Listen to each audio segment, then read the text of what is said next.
Sebelum menonton video ini jangan lupa untuk like and subscribe, karena nggak ada ruginya kalian subscribe. Oke, mari berteman dengan klik tombol subscribe di bawah ini. Selamat menonton, enjoy.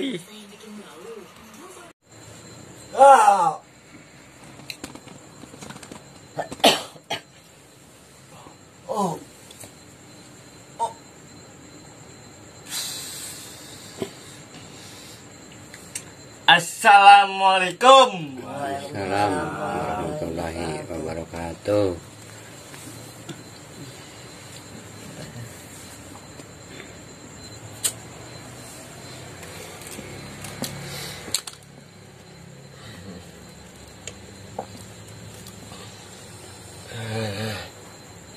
Assalatu wassalamu ala mursalin sayyidina Muhammadin wa ala alihi wa sahbihi ajmain, amma ba'd.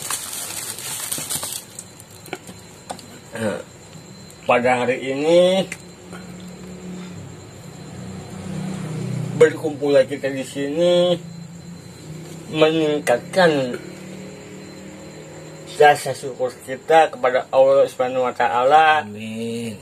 Beserta kelancaran yang diberikan untuk kita semata-mata demi mencukupi keluarga. Amin. Amin. Ya Rabbal alamin. Jadi begini, Ji. Jadi ini sedikit gue ular. Ya. Ini jadi yang namanya jodoh, maut. Jadi kan itu kan ada 4 jenis, Ci. Pertama rezeki, jodoh, maut. Iya. Terus karma. Karma. Oh, ada tambahan juga Itu. ya. Cara umumnya kan 3. Maut, jodoh, rezeki. Jadi begini, Ci. Karma. Jadi yang namanya jodoh, rezeki, maut, karma, dan ini. Jadi karma itu dalam arti timbal balik seseorang. Itu Perbuatan. timbal balik perbuatan yang baik akan dibalas baik dan yang buruk akan dibalas buruk. Jadi karma itu akan terus berlaku. Jadi yang namanya karma itu ibaratnya seutus. Itu seutus ibaratnya tali silaturahmi. Itu sepada sesaudara kita. Jadi begini, Ji. Yang namanya karma itu bisa berbentuk apa aja. Ibarat itu karma itu berawal dari dendam. Itu benci seseorang yang berlebihan itu secara perbuatan yang dia lakukan itu semasa hidupnya. Ibaratnya misalkan kalau ini itulah timbal baliknya. Jadi ibarat karma begini. Jadi dia benci sama seseorang, orang itu benci kepada kita. Jadi begitu. Jadi timbal baliknya gini, satu sama lain saling membenci. Itu karma. Jadi yang namanya karma itu termasuk ini, Ji. Termasuk dalam artinya hukum ya. itu hukuman. Ya termasuk tanaman kita juga ya. Itu jadi begitu. Jadi misalkan nih, jadi karma itu timbullah dari kecurigaan seseorang dalam arti yang benar-benar dia lihat tetapi tidak mau diungkap. Misalkan satu contoh, ada seseorang jual yang pemakai. Itu jualan dalam arti bersyariat pemakai. Jadi jual itu setiap hari rame terus yang ada di situ. Tetapi ketika dalam arti ada yang satu orang yang membongkar itu semuanya pada hilang. Itu disebutnya karma. Karma. Jadi apa yang dia tanam dan apa yang dia berikan ini tidak sesuai dengan yang seharusnya dijalankan. Dalam arti apa yang dia ini ibaratnya pelitlah terhadap kekayaan, dalam arti kelimpahan itu, padahal suatu waktu miskinnya dalam arti itu baik orangnya. Tapi begitu Itu suatu susah, suatu ibarat ini baik kalau berbagi. Tetapi ketika diangkat sama Allah dalam hukum syariat itu dia lupa. Itulah yang ini masukkan mak. Ketika ada satu orang yang membongkar yang melihat itu ketahuan dalam sisi itu. Jadi begitu tak ibaratkan karma itu hukumnya. Apa yang dilakukan imbal baliknya jadi yang nggak sesuai dengan. Iya. Jadi begitu. Oh iya. Jadi apa yang dia perbuat berbalik kepada dirinya. Karena ya itu Nggak sesuai. nggak sesuai. Maka terjadilah karma itu. Jadi yang namanya rezeki itu kadang kita bisa tebak dan kadang kita susah ditebak. Itu rezeki ya. Gitu. Jadi tanda-tanda rezeki itu bisa dari seseorang, bisa dari suatu pekerjaan yang dia lakukan. Usaha ya. Gitu. Jadi yang namanya rezeki itu ibaratkan seperti ini, Jadi yang namanya rezeki seseorang ibaratnya takdir. Kok bisa takdir maksudnya gimana? Jadi begini toh, yang namanya rezeki seseorang itu ibaratkan takdir. Takdir itu dalam arti beliau dalam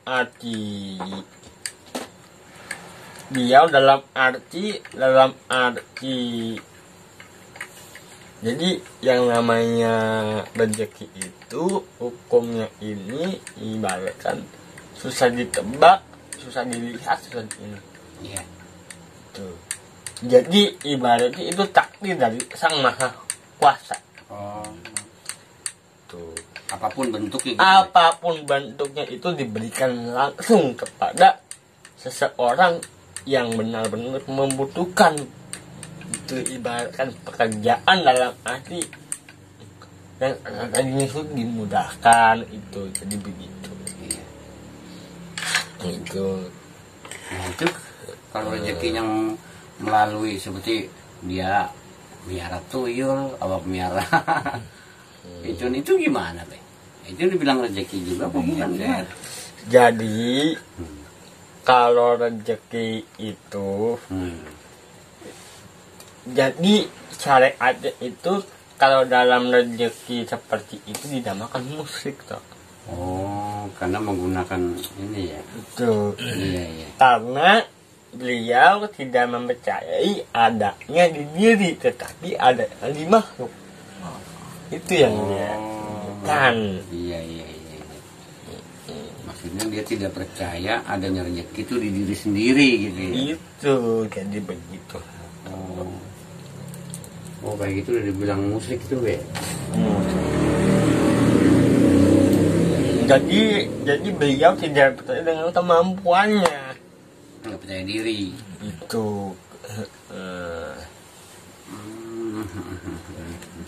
Jadi begitu. Kurang rezeki. Jadi kemampuan ini hanya sebatas ibaratnya kepada hal-hal begitu. Jadi beliau apa yang dia tanam dan apa yang dia petik itu semata-mata hanya untuk menyengsarakan keluarganya. Oh, dengan lakunya gitu ya. Walaupun ibaratnya dalam arti rezekinya banyak, keuangannya berlimpah, tetapi dalam arti keluarga itu kurang. Selalu adanya kekurangan. Jadi begitu.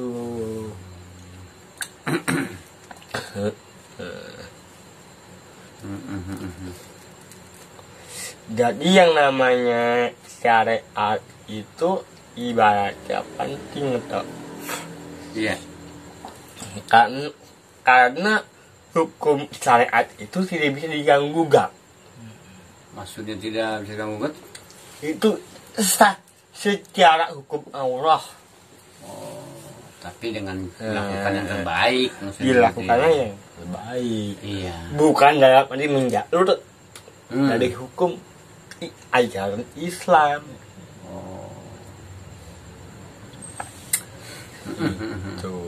Ya kan yang dilakukan orang makan pengusaha atau pedagang, terus dia minta syariat kepada yang dibilang dinamakan dukun.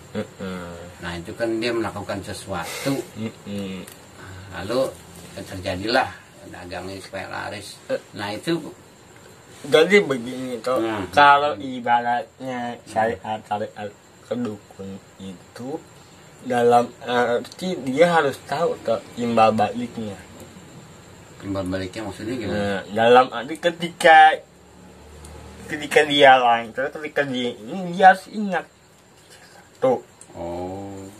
Dua dalam arti dukun, dalam arti usaha yang meningkat dan memajukan ini ibaratnya harus tahu bahwa di situ dalam arti ada syariat untuk dalam arti hak keluarnya hak seseorang. Oh iya. Itu entah ibaratnya 2,5% atau 5% nggak diatur atau lebih dari itu gitu ya. Itu Tapi kalau sistemnya dia apa yang dilakukan seperti itu nggak ada masalah kan? nggak ada masalah. Ya. Itu ibaratnya sama aja kita bersyariat secara Iya. secara hukuman sahnya Allah. Iya. Bukan di luar dari jangkauan Allah. Jadi begitu. Sebenarnya dinamakan aja udah apa namanya sebagai perantaranya ya, dibilang dukun itu. Itu perantara semua. Ini bagaimana penggunaannya juga ya, betul ya. Jadi sampai di sini aja. Iya. Kita baru jadi bahas karma dan rezeki ya. Jadi ntar yang antara jodoh dengan maut beda lagi tuh, berlanjut deh ya. Oh ya udah.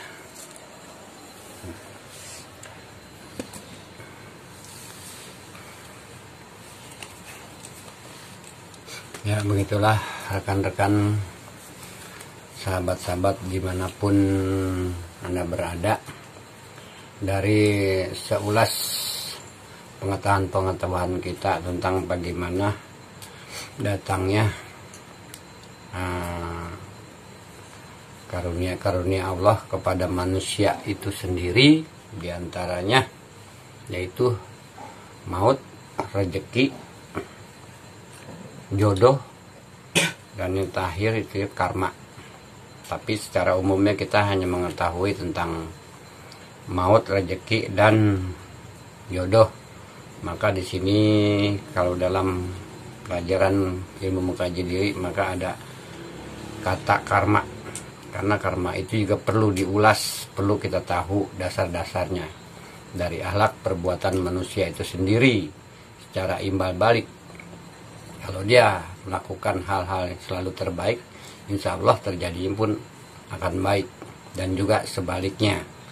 Maka disitulah kita harus tahu dengan unsur-unsur antara datangnya karunia-karunia Allah itu kepada manusia atau kepada makhluk-makhluk Allah yang diciptakan. Syariat-syariat pun harus dijalankan menurut sesuai dengan ajaran-ajaran Allah. Karena syariat juga dalam arti pekerjaan maupun tingkah laku seseorang itu perlu adanya syariat sebagai pembuktian wujud kita percaya kepada Allah, yakin kepada Allah, adanya syariat. Apa yang telah disyariatkan maka harus disesuaikan dengan apa yang dikehendaki dari Allah Subhanahu wa Ta'ala. Jangan sampai menyimpang. Hanya itu saja yang bisa diulas dari guru melalui kebatinan Fikri Jelani. Semoga sedikit ini pun ada manfaatnya untuk kita bersama, khususnya untuk kita sebagai makhluk Allah, ciptaan Allah, agar bisa mengerjakan syariat-syariat dengan benar dimanapun kita berada, khususnya sahabat, rekan, saudara-saudara dimanapun berada. Jangan sampai menyimpang dari syariat, agar karunia Allah itu benar-benar turun kepada diri kita. Lebih kurangnya saya mohon maaf. Wabillahi taufiq wal hidayah. Wassalamualaikum warahmatullahi wabarakatuh.